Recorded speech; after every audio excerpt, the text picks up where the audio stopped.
လိုကြီးခေါင်းထုတ်ပြီးတော့ကားမောင်းနေလို့ခေါင်းထုတ်ပြီးတော့ဒီလိုဖြစ်နေပါလေဟာအားလုံးပဲမင်္ဂလာပါခင်ဗျာ Happy New Year ပါ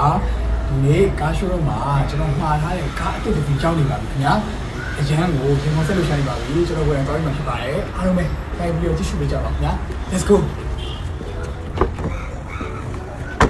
ကျွန်တော်စီးခဲ့တဲ့ Honda SN လေးကလည်းကျွန်တော်9နှစ်နီးပါးလောက်စီးခဲ့တာဆိုတော့ကျွန်တော်ကားအစ်စ်ပြောင်းပြီးတော့စီးနေတဲ့စိတ်ဖြစ်တာနဲ့ကားတစ်မှန်တာဖြစ်ပါတယ်ခင်ဗျာကဲ Jador X50 2025 လိပ်ပေါ်ရဖြစ်ပါတယ်ခင်ဗျာဒီကားကိုကျွန်တော်ဝယ်ထားတာမှားထားတာနံပါတ်ယူပါညာနဲ့ဆိုလို့ရှိရင်တော့3ဝင်းမြောက်နေမှာကျွန်တော်ကားကိုရရှိတာဖြစ်ပါတယ်ခင်ဗျာကားအတွင်းကနေကကား packing sticker plastic တွေတော့ခွာမယ်ကျွန်တော်ကိုယ်တိုင်အပေါက်တင်လုပ်ပြပါမယ်ခင်ဗျာထည့်လိုက်ခဲ့ပါမယ်ခင်ဗျာ Let's go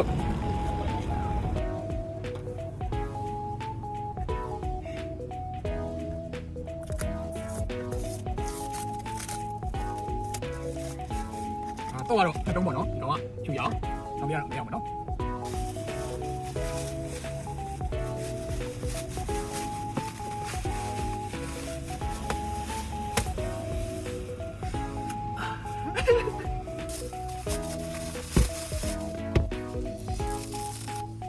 ဒီအတွင်းညရတယ်ပေါ့နော်ဒါတော်တော်ကျဲတယ်ပေါ့ဒါကျွန်တော်ကရှူတင်နေပါတယ်တွားလို့ခီးပါတယ်တွားတဲ့အချိန်ဆိုလို့ရှိရင်လည်းလုံးဝကွက်တိအဆင်ပြေပါတယ်ဗျဒါ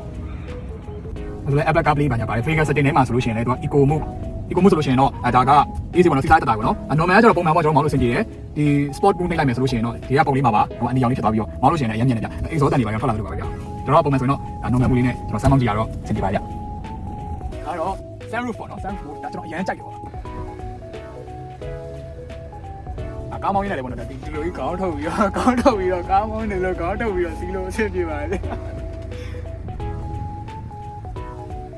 โอเคဒီပါအဲ့တော့ကျွန်တော်တစ်ချက်မောင်းကြည့်မယ်နော်โอเค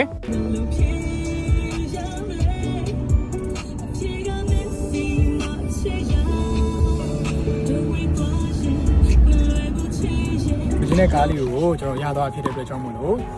ပြန်ပြီးတော့ကျွန်တော် advancing review လုပ်ပေးရဖြစ်ပါတယ်ခင်ဗျာကျွန်တော်ဗီဒီယိုကိုအစားဆုံးကြည့်ပေးကြတဲ့အတွက်အားလုံးကျေးဇူးများတင်ပါတယ်ခင်ဗျာအားလုံးပဲတတာ